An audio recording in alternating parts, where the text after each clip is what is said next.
Hey guys, it's Jackie M from Masters Malaysian Cuisine. Welcome back. We just had a great session with Cynthia, who made a Portuguese kueh for us. And now we are in South African territory. We've got Paul Gray, our MOMC co-founder, and we have Liam Ghani, who is from themuddlepantry.com, and also obviously an MOMC at heart member as well. All right, guys, thanks so much for joining us. Very, very excited to find out about this. I love Vietnamese food, but I never think to make it. But I like the fact that they're making a chicken version, because I don't eat pork, you see. I like the fact they're making a chicken version of this very, very popular Vietnamese sandwich called Banh. So good to have you guys. And everyone, make sure you say hello and let us know where you're watching from, all right? Yeah, guys, let me just play a quick clip from Tourism Malaysia, and we will come back in 30 seconds. Hey now, make it known. Hey now, that was a big goal. Hey now, you gotta see the beast. We're ready to go. We're ready to go. Come on. Gotta make a move to get there right now. Somewhere nice that we can get away. Better than the ordinary day. You're my paradise. Malaysia, truly Asia. All right, guys, back again. And like I said, we have Liam and Paul. How are you, Liam? Good to see you back here.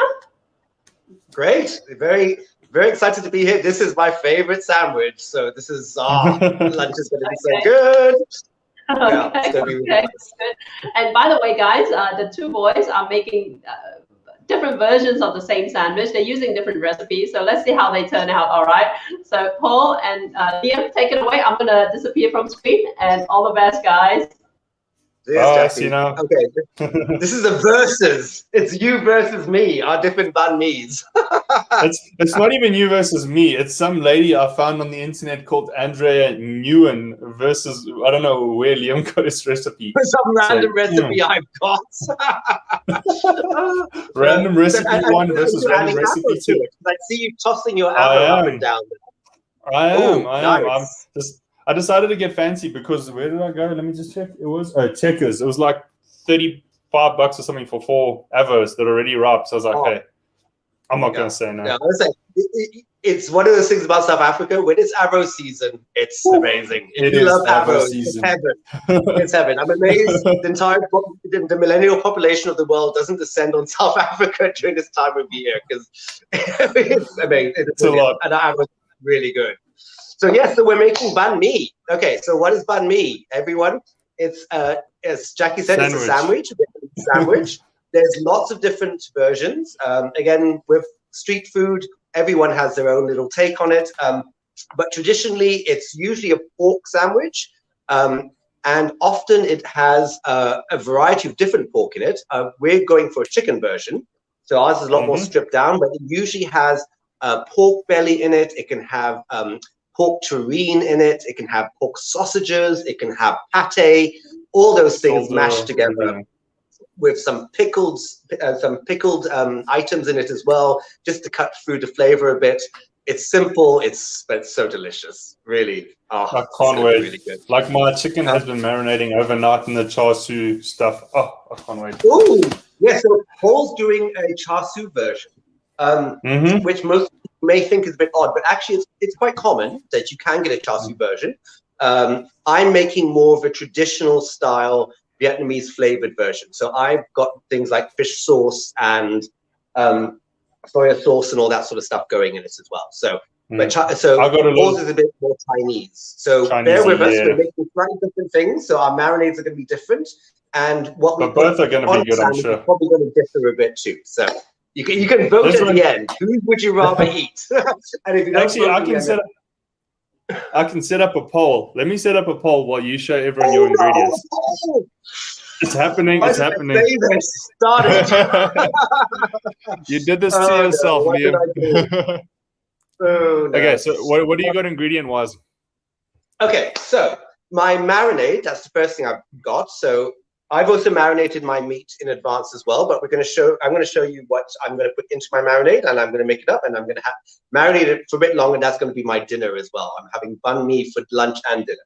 So, firstly, I'm using chicken thighs. I don't know what Paul's using. Are you using chicken breast or chicken thighs? Yep. No, thighs. Thighs. Okay, thighs are best. Again, because it has a higher fat content and it mimics the pork a little bit better. If you're using chicken breast, that's cool as well. But I suggest you actually just give the chicken breast a bit of a pounding first before you marinate it, just to break up those fibers to make it a little bit more tender when you actually eat it. It was a nightmare deboning these thighs. I don't know what the thing was with these, but they were a mission. You had some mutant chicken bones you had to cut around. Exactly. Yeah, no, I was saying I'm a boneless thigh guy. Life is too short to be cutting through. You can say that again. Yeah, and so in South Africa, we tend to get the chicken thighs with the hard bone at the bottom still as well. So it's not just the thigh bone. So you've got to get in there. You've got to cut around it. It's a schlep. So I don't. And the worst is, usually I get a whole chicken, so it's easy because you cut it yourself. But I don't usually buy thighs straight out of the packet, and so when I got thighs, you see the breastbone attached to it, and I was like, oh god! So it's not just the thigh bone I have to cut the breastbone as well. Yeah, I don't know. I sometimes think our chicken producers in this country are a bit lazy, and they're just like, I just cut the whole thing off and give it to them. So my marinade. I'm going to go through my marinade first. So like I've got chicken thighs, and then I'm going to talk you through what I've got. Okay, so where are we going? Firstly, fish sauce. That's so I'm using about 2 tablespoons of each. Got some fish sauce. I've got some light soya sauce, some sugar. If you like Paul and you don't use sugar, eat sugar, you can always add some honey to it. Xylitol. Xylitol. If you want to be natural, go for honey. Yes. But yeah, need something like that to have a little bit of caramelization when you griddle the meat. Importantly too, I've got some oil. So you want to add some cooking oil to your marinade, because I'm not going to add more oil before I add it to the pan. So that will help with it not sticking. Also got a little bit of salt, a little bit of white pepper, and a little bit of sesame oil. For the aromatics, we've got garlic and we've got some lemongrass, and that's basically our marinade. Paul, what have you got? Cool. So because Paul is lazy, Paul didn't take out all the ingredients he used for the marinade, but I will show you the marinade while I tell you what's in the recipe. So there we go. That is the marinating chicken. It looks all nice and dark and juicy. And what is in it is obviously chicken thighs, boneless, skinless. Then we got garlic. So I think I put, one really big clove, chopped finely. Oh man, I wish I had one of those grater things. Like I really should get one of those. You know, the little thing you put it in and squeeze it out? Those things. Oh, yes. You go a garlic press. Oh, no. Yeah, garlic press. Yeah. I really need to get one of those. Then this thing called for Chinese 5 spice, but I'm not a fan, so I just added a bit of cinnamon and a bit of clove, and I'm going to kick myself what the third thing was. But okay, it was those two at least. And then I added in some honey, 2 tablespoons. And then it was hoisin sauce, also 2 tablespoons. And a tablespoon of ketchup. I put a little bit more, just to give it that little sort of like richy redness. And, for taste, it was just a little bit more was good enough. And sesame oil. And that's it. Oh, nice that sounds like it's going to be really good. So really actually very similar to what I've got. Just the hoisin sauce and the ketchup really are the main differences. And then the fish sauce. Yeah. Yes, and no fish sauce. So seeing as Paul's cheated today, I'm just I haven't got mine marinated. That's because you always cheat, so I had to give my own back. I don't cheat, I prep. I prep, you cheat. My point exactly. Okay, so all I'm going to do, I'm just going to quickly whip up my marinade. So I'm just going to add all my sauces into a bowl. Okay. Now, ideally, you want to marinate it like Paul did overnight, but that's not strictly necessary. It's best to, but do it overnight. A couple of hours. Couple of hours, even half an hour, actually, you probably could get away with. So I'm just going to add all these bits in. You didn't show us your pickles. Oh, my pickles. Oh, yeah. Okay. So my pickles. Oh, because you got daikon. I didn't get daikon. Yeah. No, I don't have daikon. Sadly, I couldn't get any. So traditionally, I didn't have time to get to. The pickle of choice would be carrot and daikon pickle, shredded daikon with shredded carrots, which you would then pickle in a basic pickling mixture, which is 2 parts vinegar to 1 part sugar. And you want to leave that overnight, preferably as well. So this is my grated carrot pickle that's been marinating overnight. Oh, love it. Love pickles. But if you don't have that, what you can do, and this is a bit of a cheat. Do you get daikon too? It's not. It's just the big turnips. Oh, okay. Interesting. That's going to be interesting. I've never pickled normal before. You know what? I was very skeptical because of the taste compared to daikon is very different. But actually, after pickling, it almost tastes just like daikon. Oh, really? That's very interesting. So if you ever want to describe to someone what daikon tastes like, tell them it tastes like if you pickle the turnip. But again, daikon is a lot softer and has a lot more water in it. So if you're going to pickle regular turnips, I would suggest you really want to sort of do it as finely as possible. And just like Paul's done there.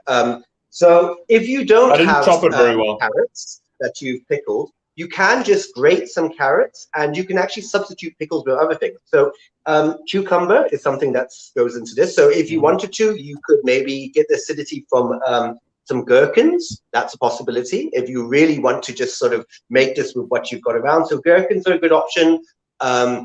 Pickled jalapenos, that's also very good too. So you really want to just have something which has that little bit of acidic bite, because jalapenos or green chili is going to go into this as well, but not. To be honest, what I found is it's actually really simple. Even if you don't have a pickle or you don't have time, what I did, and I actually tested it along the way. Okay, I did make it overnight, but you don't have to. Is you take some salt, pour it over, whatever you finely grated or chopped up.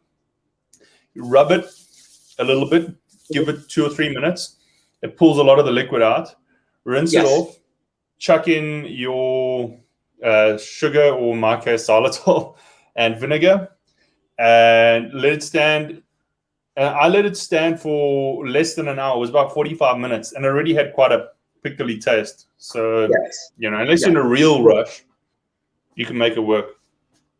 Yes, and also by salting it beforehand too, what you're doing is drawing a lot of the water out of it. So that immediately then allows it to take on the other flavor quite well. So I've just grated my garlic, which I'm just putting in there. Lemongrass. Now, lemongrass, because it's marinade, you really need to cut it finely. So what I recommend you do, hang on, let me just show you. So you get your lemongrass, cut off the woody end. And I'm actually going to cut my lemongrass lengthwise, like that, and then again. And that way, when I chop it, I'm not going to get rounds. I'm going to get nice, fine pieces. So I'm just going to cut through that. Because there's nothing worse than a big chunk of lemongrass. You really want it to flavor it, not necessarily, but you don't really want it on your meat necessarily. You're telling me you don't like chewing on sinew? Not all the time, no. It depends on the sinew, strangely enough. So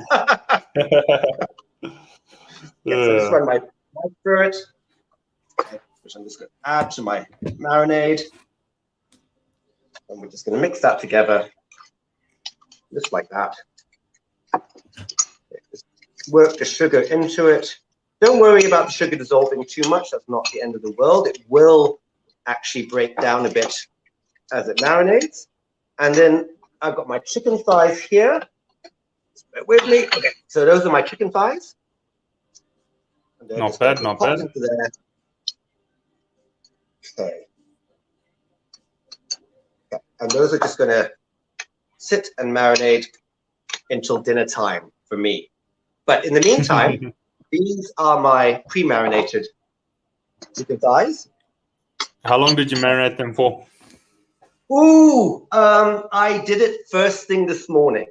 So I'm a 3 to 4 hour marinade, which is fine. It's not the end of the world. Like I said, overnight ideal. The other thing we need to chat about too is, hang on, did I pull that in? Two things. Yes, the bread. That's the next thing. So Italy, baguette. French baguette is the gold standard. Oh, see, you could get a baguette. I couldn't. So I've got some. You should make your own. I've got Portuguese rolls. Yeah, that's what I was up all night doing, making my fresh baguette. So I'm actually using a crispy Portuguese rolls, what we call it here. So, but you want something that's quite soft in the middle, but got a nice crunch on the outside. That's what I'm ideal. actually going to be doing, I'm going to be just wetting mine and putting them in the oven for 5 minutes just to crisp the outside. Yeah, and then, no, good idea. The other thing that I like to do as well is I like to actually cut my baguette and actually just put the flat side down on the griddle first as well, just to give it that little extra crunch in the middle. I love slightly toasted bread. So, right, next things we're going to do. Let's get our bread going. Well, let me get. So, Paul, you pop yours in the oven. They're going.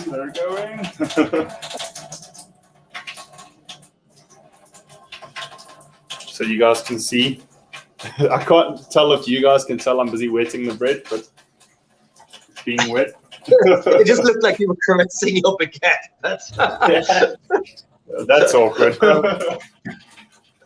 But no, I have to say, it's something that fascinated me when I was in Vietnam, is that you obviously one knows that the French influence is very prominent in a lot of Vietnamese food, but it's everywhere. Yeah. I mean, you go along the road and people are just selling the most amazing fresh baguettes all over the place. And what I found amazing too, for me, the most common dessert I discovered in Vietnam was creme caramel, which blew my mind. It's the last thing I expected people to be having, but just a little creme caramel at the end of every meal. Oh, so good. It's a good time. I mean, you can go a lot worse than the French cuisine. No, that's true. Very true. You could stumble across the Germans. I'm going to get my griddle pan on. So I'm using a regular griddle pan like this. Let's see yours. Yeah, I've just got a regular little one like this.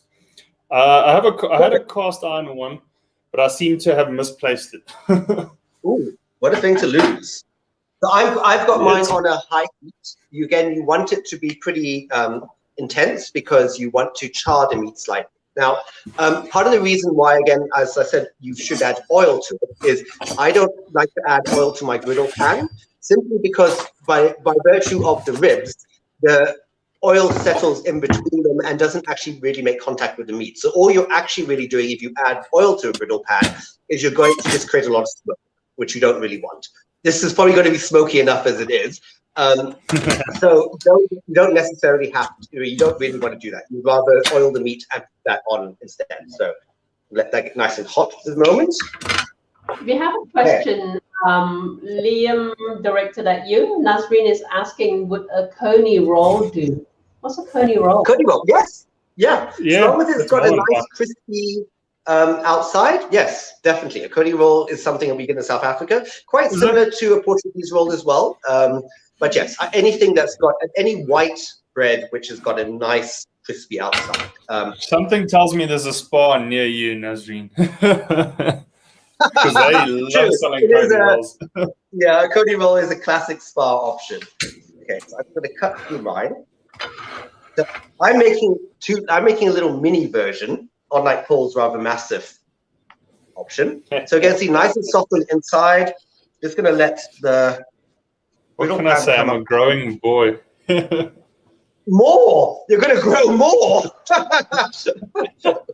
Yeah, 6'4" is not enough. The pole would be about here. Can I say? Yeah, see, Nazreen, I told you it had to be a spa.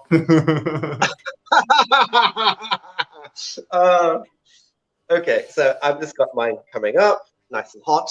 Let's pull that down a bit so you can see my griddle pan.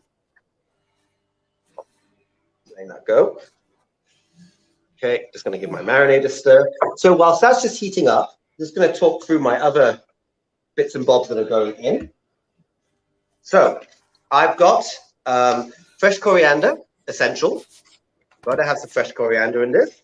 As we mentioned, I've got my pickled carrots. I've got a green chili, which I'm going to add. Jalapenos, green chili, whichever one you want to use. Got some cucumber, mayonnaise, and because I felt like trying to just do something different, I've also got a little bit of chicken liver paste as well, just to add another level. See, I told you Liam's a cheater.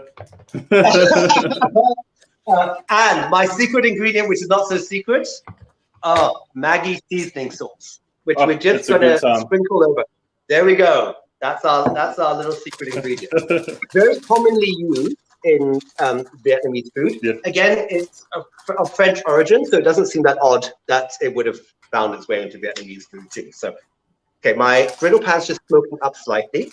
So I'm just going to place my bread down just for a few seconds, cut side down. Just let it crispen up slightly. What did you say you were using for greens? Coriander. Coriander and cucumber will be my one. Well, I might as well show you guys what I'm using. And this is probably where I don't want to say I'm cheating, but I'm going the extra mile. Is that what it is? When you do it, it's going the extra mile. When I do it, it's cheating. Exactly. If there's one thing I've learned, it's all about how you choose your narrative. Exactly. As a white person in South Africa, it's all about choosing your narrative. This is very true. Ooh, that's quite a selection you've got going on there. I do. You know what the thing is? They said you could put coriander, mint, or basil. So I decided to put coriander, mint and basil. And why not? You know, and then also you want jalapeno. Herbs and Vietnamese food. Yeah, they're a good time. And a cucumber, which I'm going to cut up into slices. I saw it in rounds on the recipe that I got, but I think slices give more of a crunch. And that's what I'm in the mood for. Well, traditionally, what you normally would do is you would actually have lengths of coriander. So usually about the size of the sandwich that you've got. So when you cut through it and you bite into it, it doesn't all fall out. So normally it would be like little batons. Is what you do. Oh, as you can see, my assistant Denise said wok. My pan is starting to really get hot, so I'm just going to turn it down a little bit. Okay, so I'm going to add my chicken to it.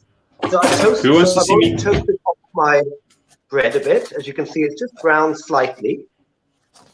Okay, who wants to watch me cut a French baguette open? Everybody. Oh, listen to that crunch. Oh, listen to that crunch. Good time. So good. Okay, so you know, the thing is, it's actually better to tear it open, but in terms of for practicality's sake, not today. Okay, so I'm just going to put my chicken thighs on. Oh, listen to that sizzle. Okay. So I'm actually just taking most of the marinade off. So a lot of the lemongrass pieces are actually just still in the marinade. Okay, let's just put this on. Up. Get that out of the way. Okay, so whilst that's cooking through, I'm just going to start with my cucumber. So I'm going to do it in the more traditional way. So I'm just cutting around the seeds, simply because the seeds are a little bit watery. And then I'm just going to cut them into little random slices like that. So again, I'm cutting it slightly on the bias, so they're not totally uniform.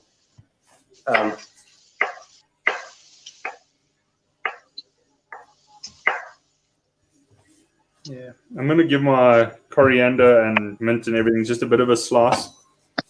I'm going to sprinkle it across instead.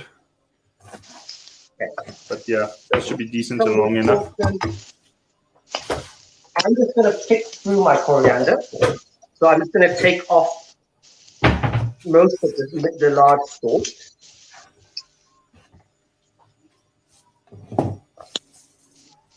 Okay. I don't mind if the top ends still have the stalks on it, that's fine. There's a lot of flavor in coriander stalks, so don't freak out if it's in there. Now, I prefer not to chop mine up, simply because it's more of a garnish than a. I don't know. Yeah, I think if you chop it up, it tends to actually just give everything. Whereas I think it's nice to actually just have the odd bite of coriander. Especially on the stalks. Yeah. Okay, and then my green chili, which I'm just going to slice up. I was wondering if a bit of red chili would add some like color to it, but Yes, by all means. No, I don't see why you can't use a bit of red chili. Green chili tends to be slightly milder and has a slightly different taste to it, which I love green chili. So. Yeah, green chili is a good time. Hi, Jit. Okay, I'm just going to flip my meat over. Oh, look at those charred lines. Now you see now if you had added oil to this, you wouldn't have necessarily got those lines quite as nicely as this. Oh, not good. Okay, so next thing I'm going to do, while my chicken pops away. So you're looking at about 2 to 3 minutes per side. Just give that a nice press down. Okay. So I'm going to spread my buns, which sounds terrible. So the first thing I'm going to do is I'm going to put the mayonnaise on. I'm going to put it onto both sides. Be quite generous. Don't, this is a treat. I'm just going to put my good old-fashioned mayonnaise on.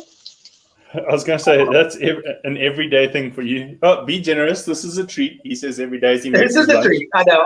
It's terrible. Okay, and then I've got my... Yeah? Oh, hang on. You're cooking a chicken already? No. My chicken is about to go on. I'm just waiting for the bread to toast up. Let me show you. There we go. It's got room on the side for the chicken, though. Oh, doesn't matter. Yeah, I don't want to risk it. I'll get it going. And also, you can watch Liam cook, then you can watch me cook. Well, you see, this is fine because actually, once you cook your meat, you do want to let it rest for a little while. So mine will be rested. We're just going to push Paul to finish his. And Paul will leave his for I don't know how long. Actually, I'm going to do this so you guys can see it at like a better angle. That looks sort of front on. That's cool. No, we can see it. We can see it, cucumber. Okay, so while Paul's doing that, I've got my special ingredient, which I'm just going to just put a few drops over the mayonnaise. Now, if you don't have any of this, you can actually use a little bit of soy sauce as well. That's the other option. Okay, then I'm going to get a little bit of my pate. Again, pate, you don't have to have it. It's not essential. And it's very South Africanized. Okay, there we go. That. Okay. My meat, I think. Yeah, that's really done. Okay, that's done. Awesome. I'm just going to take my meat off and let it just rest for a couple of minutes while Paul plays catch up. Yeah, mine is about to go on. Okay, let's just get this thing hot. I'm just going to move my rather smoky griddle pan up. Wait a second. Oh. Okay, right. Let me just move the light back. I'm not surrounded with smoke now. Who said that?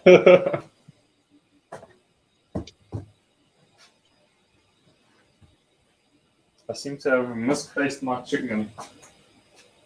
Oh, there it is. It was there a minute ago. It's the camera's fault. Okay. These are not the biggest breasts. Wait for it.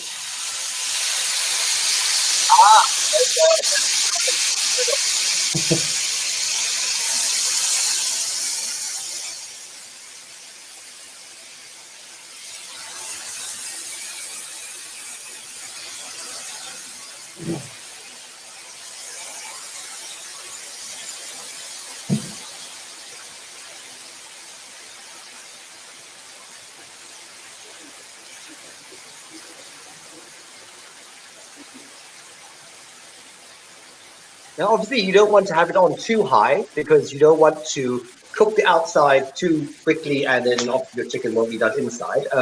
But that, again, this is a good reason why if you are going to use chicken breast, again, you want it to be as flat and thin as possible. Obviously, the more surface area you get, the more marinade you get on it, and also more of a charred taste, which is really what makes this awesome. Yeah, okay, it looks like it's coating. Good. Yeah. Now, obviously, when you put your meat in, you don't want to touch it. You want to let it just get those charred marks on it.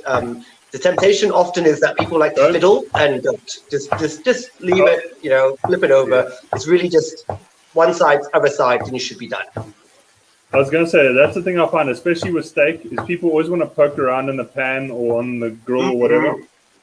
And all you're doing is you're messing the juices up and everything. Yeah, no. You got to let meat do its thing and just leave it and let the heat work its magic. Okay, so let's see your veggies. Okay, so while you're doing that, so are you chopping up your cucumber now, I assume? Okay, yeah, I was just finishing off with a bit of the cucumber. Let me just show you everything I've done. Okay, so over here we got 3 different greens. Mint, coriander, basil. Yep. Lovely. The cucumber and jalapenos are together. And then obviously we got the pickles. Ready to go. Good. And I'm going to actually just smash this up real quick. What I'm actually going to do is I'm going to use a technique I would like to say I pioneered, but I really have no clue where it came from. What you do, and you didn't see me eat that piece of avocado there. I was going to say, what you do is eat the avocado as you go along. None of us missed that. No, that hand was putting it on some sort of a shelf or something, right? Okay. So literally what you do, and this works particularly if you got a hard avo, is you literally just sit here, and you see this doesn't work so well with this because it's soft, but you just sit and you do this, and then you go from the other angle, and as it starts to spread, you put it together again, and you just repeat that process like this, and you keep doing this. And what it does is it gives you a chunky avo spread without it being, all hard. If you got a harder avo, often like when you go to a restaurant, you find there's like a hard piece of avo in it. I know there's nothing sadder than a hard avo, though. I have to be honest. So I mean, I don't know where Paul, but I mean, where I buy my avos, they tend to have a huge display just filled with avos, and everyone's just standing there squeezing the avos, trying to find one that's starting to ripen slightly. It's like the most unhygienic thing you've ever seen. There's lots of people just standing there going, no. And by the time you get home, you've already got this avo that's just brown all over the outside because it's been poked up so much. I was saying, right, with fingerprints from other people from squeezing them too much. It's like, oh, so why is COVID spreading so much in South Africa? Oh, because everyone's touching the avos. It's the quest to find a nice avo. Okay, so I've just turned the chicken. Okay, great. Oh, good. Hold on. Ooh, they're looking tasty. Yeah. I will have a more permanent lighting solution soon. But I think this is a better setup than what I have had for the last while. You need to get yourself an influencer halo. You have to bite the bullets. That's why I'm saving up money so I can buy proper lighting rather than get a flippin' ring light. I'm not licking the avo off my No, of course hands. not. No.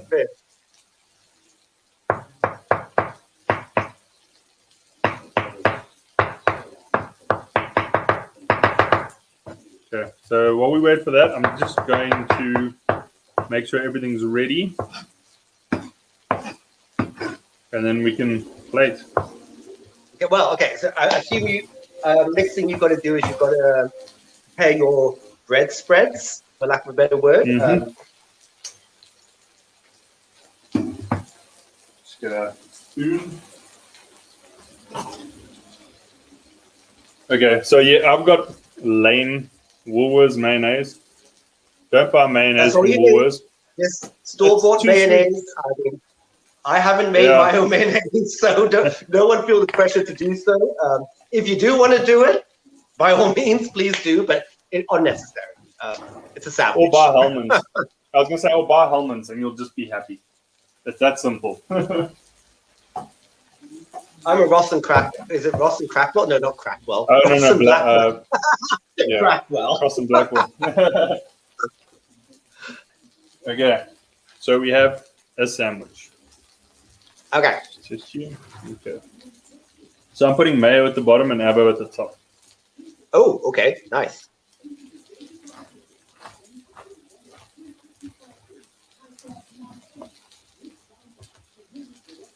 And I'm trying to use more mayo than Liam did.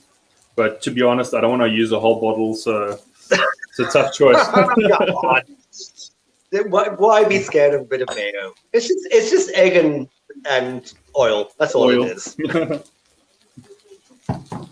Okay, so sprinkle over your magic sauce. Hold on. Let's do this side first. Oh, damn, too many cracks. Okay, I made it across. Okay. A little more avo. As you say, you can't have enough mayo, but you also can't have enough avo. No, this is true. This is very true.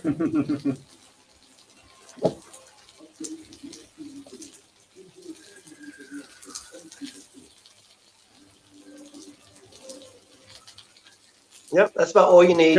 Don't go too overboard because it's quite salty. So while Paul's doing that, I'm just going to quickly. So I've got my chicken, which you can't see in a second. Okay, so I've got my chicken, which I'm just going to chop up slightly now that it's rested a bit. So I'm just going to go lengthwise. Hopefully no one saw me drop that chicken. Oh, I don't know about yours, but my chicken smells so good. It is going to be a good time. Okay, there we go. That's my this chicken. Is what creams are made of. Banh mi. I actually have a guest coming this weekend who's going to be so jealous because she loves banh mi. It's like her favorite thing, and she's about 3 days too late. So take lots of photos, rub it in her face. Okay, so let me get my sandwich together. So let's get this going. Okay, so first things first, let's add some of my chicken. Oh, sugar. Here we go. Then I'm using 2,000 a sandwich. I'm going to add my pickled carrots. Top.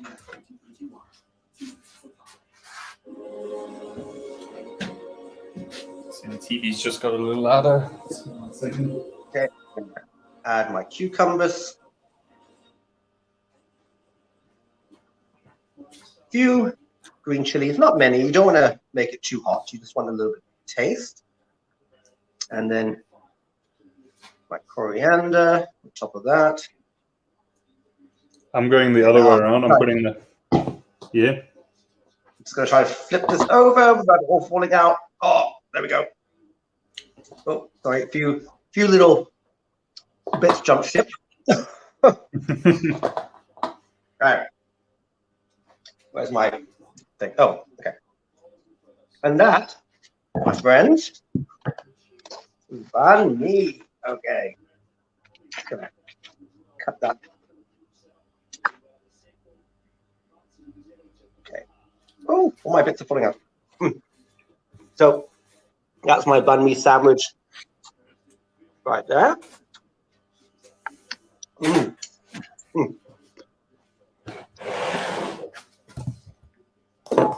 Right, while you still do that, I'm just going to nibble on my leftover chicken bits. Okay, there we go. How are we going to close this? I was going to say, sometimes it's actually better to take the tops and bottom off. Because otherwise you're going to have, because what happens is when you close it, you're going to squash everything up to the top again. So it actually is better to have two separate halves, which you then squash on top of each other. For photographic purposes, I'm going for it like this. And just excuse the mayo bottle on there for now. Just prop it up with a mayo bottle. So Somebody's the things got to that you're not meant to see. Food photography. Yeah. I was going to say, it's all about the photo. Okay, so before I goes away to get taken a photo of, there's what mine looks like. Looks good.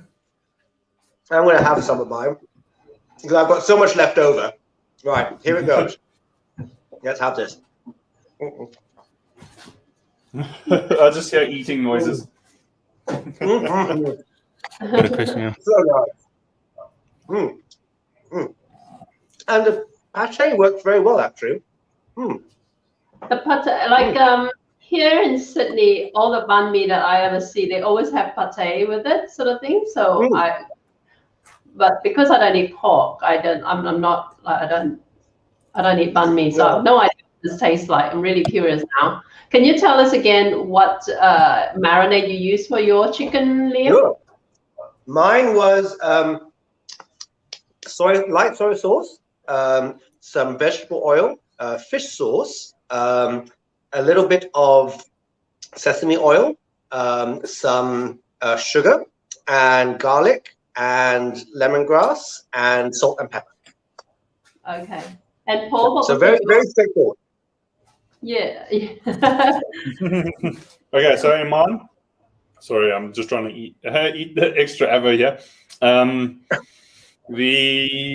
I've got a clove of garlic, 5-spice powder, theoretically, which I just put cinnamon and clove, honey, hoisin, soy sauce, ketchup, sesame oil. So, okay, ketchup. Okay, right. Okay, cool. Interesting. Which one would you vote for? Don't put me in a bind like this. She can't betray me. I'll try both. But pulse sounds like just like char siu sort of thing, right? To some extent. Very similar. Yeah. It's basically char siu chicken. Yeah. But I've never seen. I mean, again, I've seen a lot of Vietnamese recipes that do actually have like a Chinese pork, as they would call it, which goes in instead. You probably find it's like char siu banh mi. Yeah. I was telling Paul off air that it probably reflects the regional differences in Vietnam because like, say for instance with pho, there are like different versions depending on which part of Vietnam you're from as well, sort of thing. It's intriguing. Cool. So yeah, this is very, very, very, very cool. Learned a lot today. Guys, if you want the recipes, I'm going to force the guys to write them down and send them through so we can send them out to you guys. So don't forget to sign up, all right, at malaysianchefs.com/join today if you want our recipes. And Nasreen says, lots of ingredients, lekker, Paul. And there you go. Thank you so much for this, Paul and Liam. And we shall see you back here next time. We hope to see you guys back. Have you tasted yours, Paul? I'm about to. The first one was the photo one. Let's taste it. I thought he was. Okay. Taste it. Hold on. Oh God, I filled this one even more than the last one. Okay, here it comes.